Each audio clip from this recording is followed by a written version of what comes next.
Hey folks, it's Frithgar here, how you doing? Welcome back to Farming Simulator 22. That is often joked that I collect collections. I've got collections of all different kinds of things, and I collect hobbies as well. I collect everything. Like, I'll get into one hobby and I'll do that for, you know, a few weeks, maybe a couple of months, but then I'll get bored with that and I won't want to do that anymore.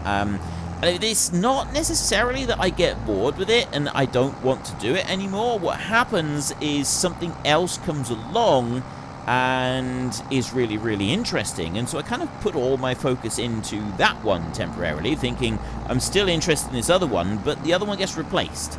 And that's the ADHD kicking in. I'm losing... It's not that I've lost interest in it, and I would never dream of, like, getting rid of all the stuff that I've acquired with the previous hobby. It's just that I now have another hobby that I'm sort of focusing on that one. So I then have this next interest that comes along, and this keeps happening. This adds up and adds up and adds up. It keeps happening over time, and so what I end up with is 24 various different hobbies that I pursue, and none of them ever. Like, I don't just do that. You know, I hear so many people say, oh, my hobby is such and such.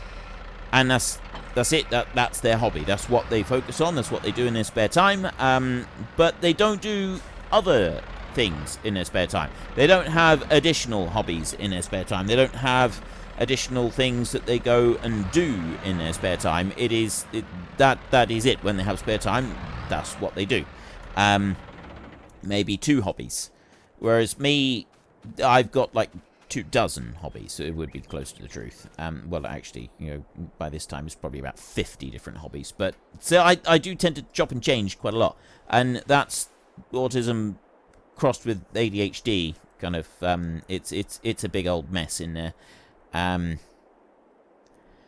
But I don't consider there to be any problem there. I don't consider it to be something that I need to be cured of. And the whole idea of curing autism and curing ADHD just seems so weird to me because, well, yeah, there's nothing really... I don't consider there to be anything that needs curing. Like, it's something that I'm able to use. And there's a lot of artistic people that use ADHD or autism because it helps give them this incredible focus. It helps to inspire all kinds of... I put an extra bale in there already, but I didn't down the bottom one. It helps to inspire all kinds of extra things going on. And so you have... The most amazing things can be made by artists, and they've got ADHD, they've got, they might have autism as well, and they're able to, like, chop and change quite quickly between various different interests, or within a field of interests, and that kind of gives them their inspiration. It kind of helps them to keep a variety in what they produce, what they make, that kind of thing. And the autistic traits and the ADHD traits as well that some of them will have massively contribute to the creativity that goes on as well. Like, because your mind works so much differently and because your mind is working typically a lot faster than most other people, you process things a lot quicker, so your creativity tends to go a lot broader. You tend to you will find that quite a lot. And when you study a lot of artists, music artists, any kind of artists, or artists, authors, people that create, you will find a huge number of them are actually autistic. It is quite staggering, the percentage of artists who create just about anything that are actually autistic and or have ADHD as well. It is quite amazing. And that always makes me think, well, no, I don't think that there's any need to cure that. Why do we need to cure the world of art and creativity? I'm not this before anybody says it, I'm not trying to state that the only creative people in the world are autistic and ADHD people. I'm just saying that people who have those particular ways of thinking and the ways their minds work are going to be strongly inclined towards creativity and also towards this goes out quite a long way here. They're going to be quite strongly inclined towards creativity and well, just making stuff, you know, any artistic endeavors. It's so there's going to be quite a high percentage of people there. There's plenty of people who aren't autistic and who don't have ADHD that are also artists, and I'm not stating either way that, you know, if you do have it then you will, or if you don't have it then you won't, yada yada yada. But it's quite a common thing. It's quite a common thing to see. I did actually start out talking a little, saying I was going to talk a bit about depression, because mental health is also in there, and some people tend to bundle mental health in with things like autism and ADHD and other things as well. But they're not necessarily. Well, they're not. Like, ADHD and autism is something. It's just like a way of thinking. Some people with depression, like me, it's a lifelong condition, and it's just the way our minds are wired, and quite possibly the ADHD and autism contribute to the fact that I'm also prone to fits of depression. But I've talked about that before, and that's, again, it's another thing. It's down to managing your lifestyle and managing. I know how it works for me, and so I know how I can kind of manage that. But there is no shame in being depressed. There's no shame in having depression. There are some people who will have a bout of it, and then they will get over it, and it will never bother them again. And that's absolutely wonderful. If you're never bothered by it again, that's incredible. But there's also a huge number of people, it is just a lifelong condition. It's what we have to live with. The brain, break this down into a mechanical way of dealing with it. The brain produces a certain amount of chemicals, and it has a certain balance for these chemicals that you need in order to be able to focus, to be able to live, to be able to do everything that you do in your everyday life. And someone with depression, the brain isn't quite producing the right quantities of various chemicals at the right time. So you'll have someone. Serotonin is one that's quite well known. There are other ones as well, but serotonin is often known as the happiness hormone.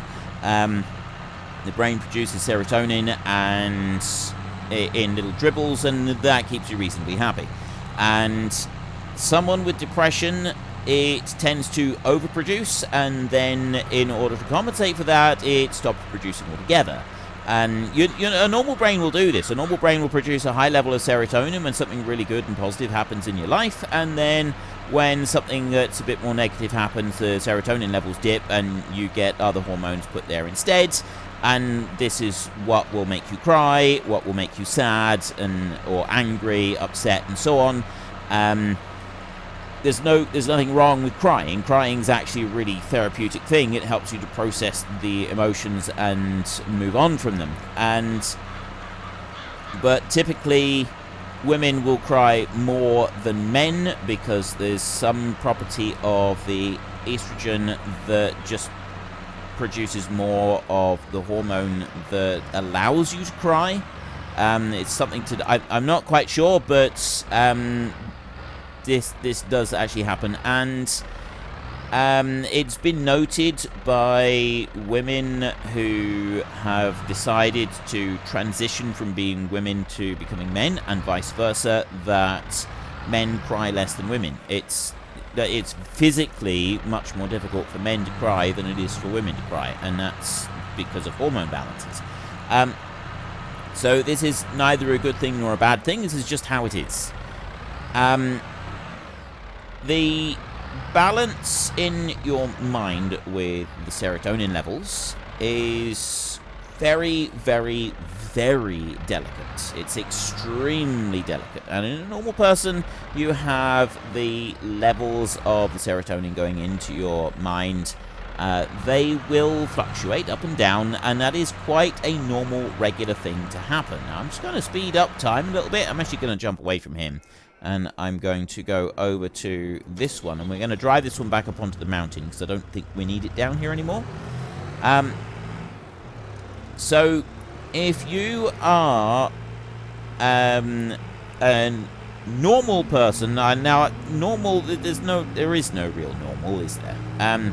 But if you don't have depression, your serotonin levels are not going to fluctuate a lot. You'll have good days and bad days. You'll have some days where you're feeling really good, and you'll have some days where you really aren't feeling very good at all. How has AI Worker C completed their task already? What? On what planet have you completed anything? You haven't completed anything at all. Let's see if you can do it again. Bit of overlap there, but I don't really care. See if he's able to do that again. Right. So you fluctuate up and down a little bit. You know, if you're feeling sad, it's a down, and then something happens to make you happy, and you get a little injection of serotonin into your brain, and you feel happy again. So you get this sort of this wave that moves up and down. So think of a sound wave, and it's just moving up and down in a fairly steady beat. Someone with depression will have pretty much the same thing. The only difference that depression has is that wave of up and down is more severe. So the high goes higher and the low goes lower, and this is the problem.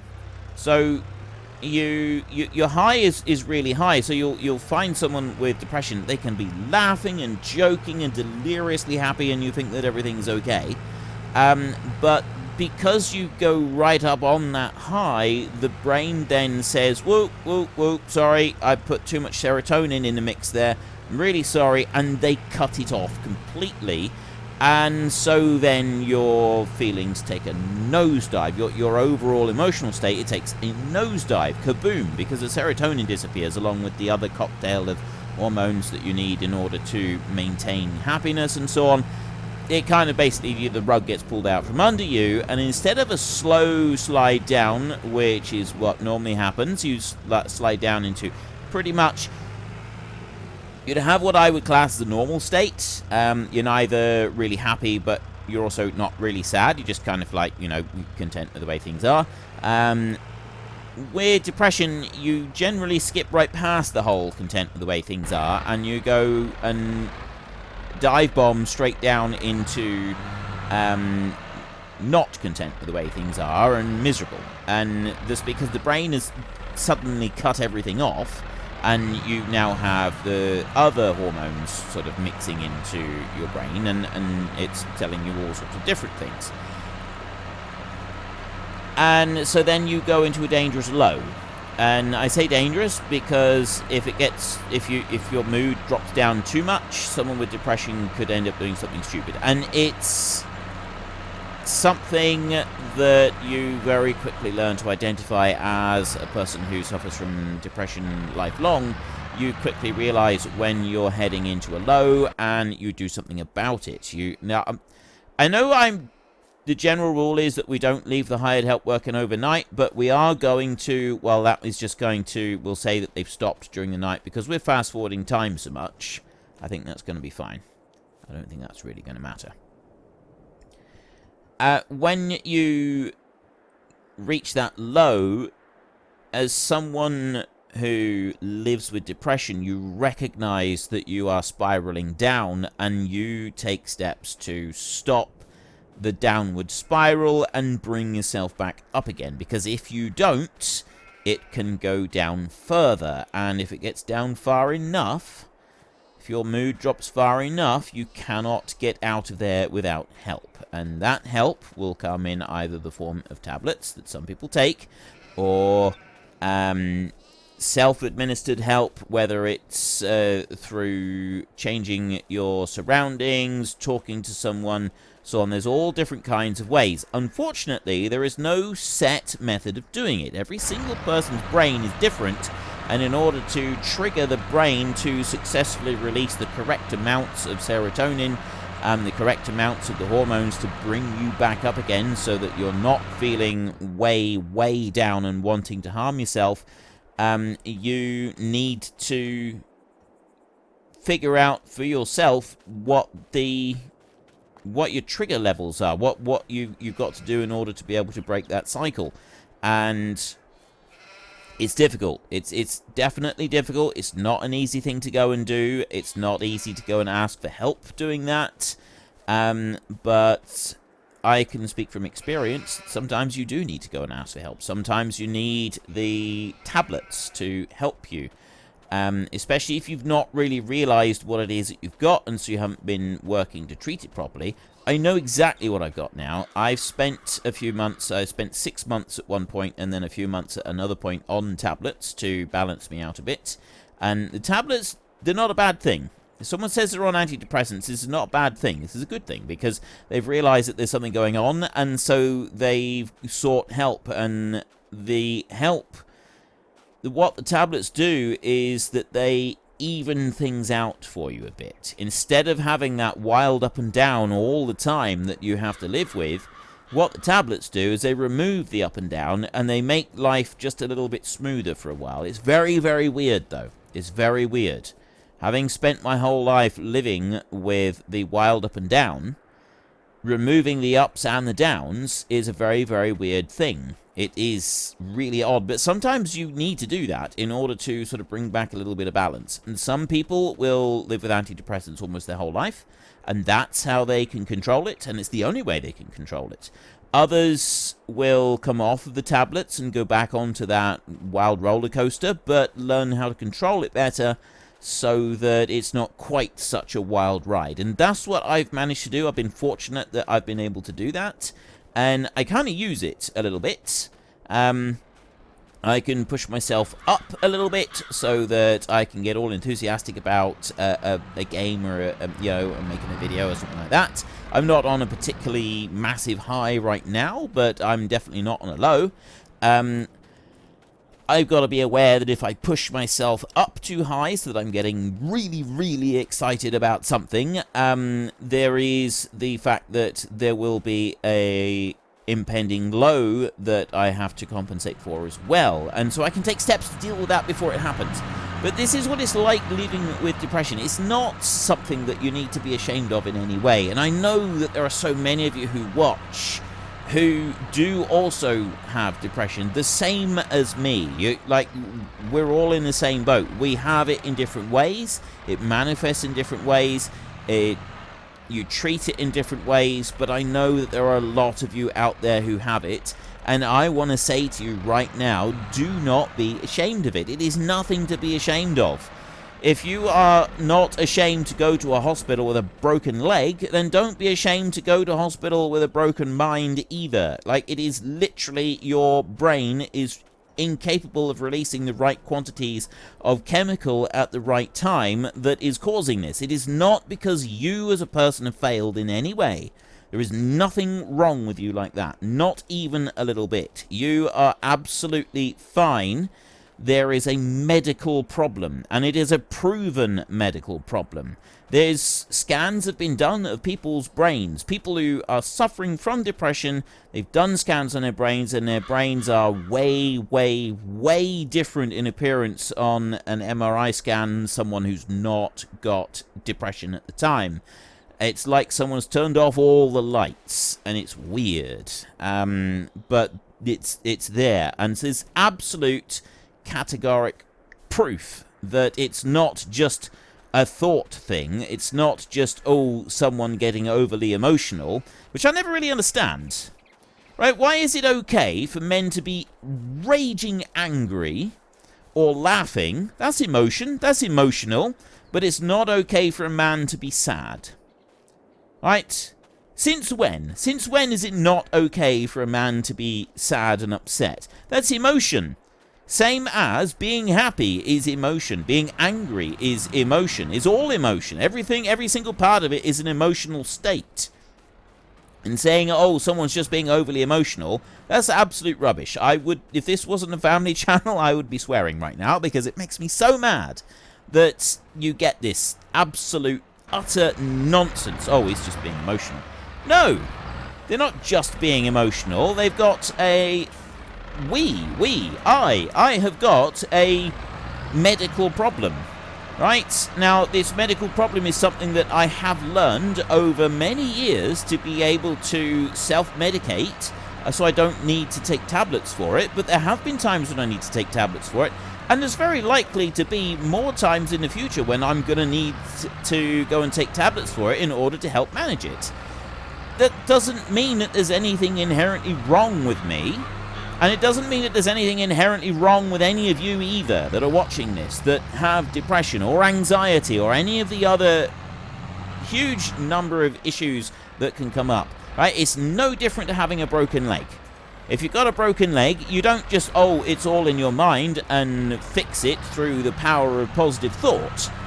Absolute rubbish. You fix it by doing what you need to medically to fix the issue. If you have a broken leg, you set it.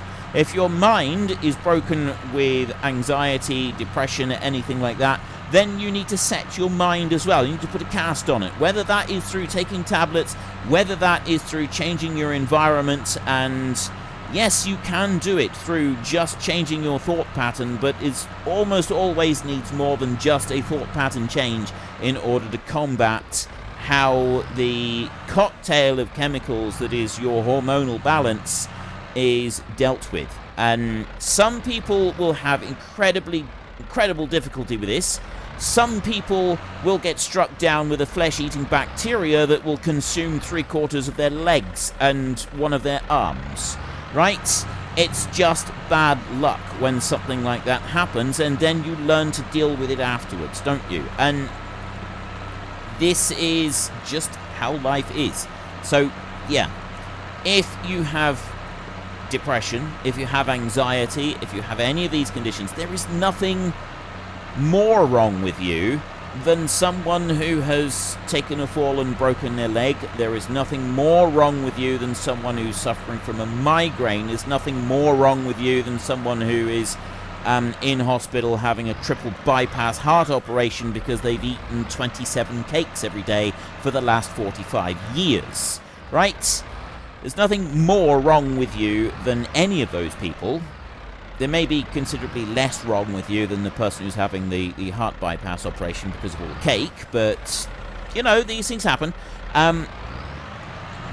You just have something different wrong with you, right? It's no...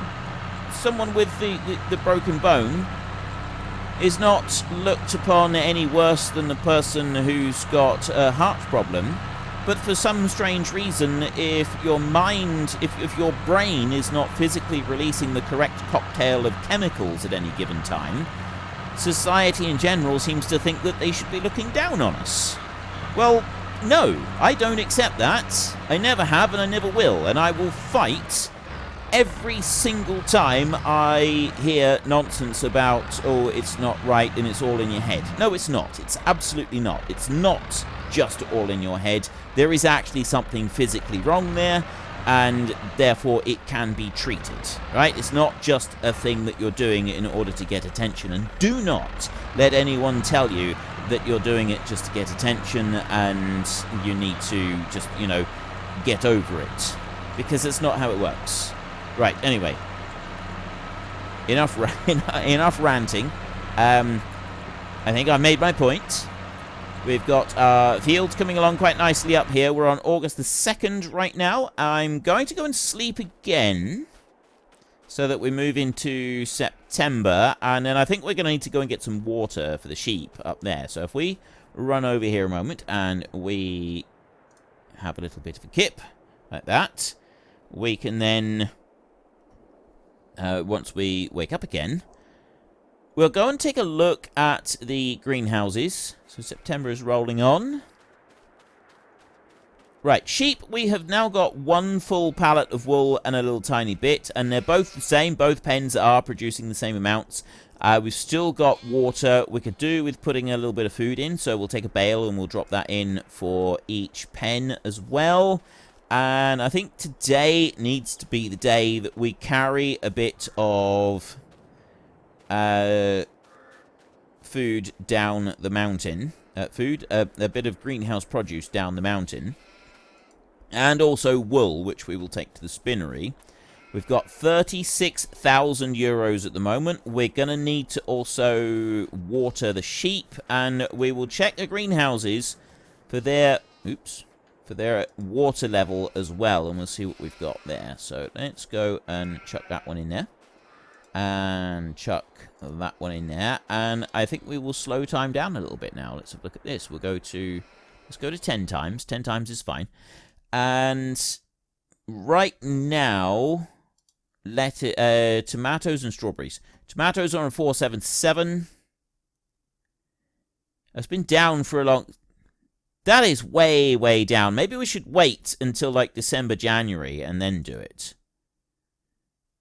October was higher. Down here, 226, 240. Yeah, that's way down. How much space have we got in our greenhouses? Tomatoes. We've got 9,000 there. So I haven't even got a full pallet in there. Strawberries, I got 2,500. All right. We've got plenty of space in the greenhouses at the moment, so we don't need to worry about that. Animals. Now, we need to check animals because we've got our chickens, and I've completely forgot about those. So we've got 3,395 eggs here.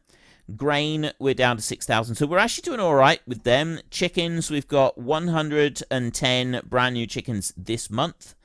And that's actually going to be the pen completely full with chickens now. And we've got 3 pallets of eggs out here. Oh, I see. That's 3,395 is the total number of eggs that we've got here. So, like, the eggs are there, and we can go and sell them. We don't really need to worry about selling the eggs just yet, so we can check the price of those and see what we're going to get. Eggs up there, 1,126 right now. That's actually a pretty good price. Next month would be a lot better, and it seemed to be the same. October seemed to be a better time for the strawberries as well. October, there was a significant rise in October, so like, if we wait another month, I think that'll be all right. I'd rather wait longer. For the greenhouse produce, I'd rather wait as long as we possibly can so that we can get as high a price as we possibly can. The wool, we are going to want to get that down the mountain and get that dealt with. Let's go and check on you. How are you doing up here? You're doing just fine. So I'm quite happy with leaving this field as just cultivated and not doing anything else to it. We're nearly out of fuel on this tractor anyway. Unfortunately, folks, that is all we have got time for today. A massive thank you to everybody who has earned their way into the Great Book of Names. To find out some more details about all the names coming past, please head into the description and click on the link to the Discord. It's a link to another video. The link is on the other video. Please also consider checking out the links there for Nitrado, who provide gaming servers for games like Farming Simulator, Minecraft, Ark, and several others. And there's also Fanatical, who will help support your gaming habit by providing you with cheap games and also giving me a small commission on anything that you buy using my link. If you've enjoyed this particular video, then please head down below and give us a like. And if you really enjoyed it, then please tell your friends all about me. Get them to come and watch as well. That would be awesome.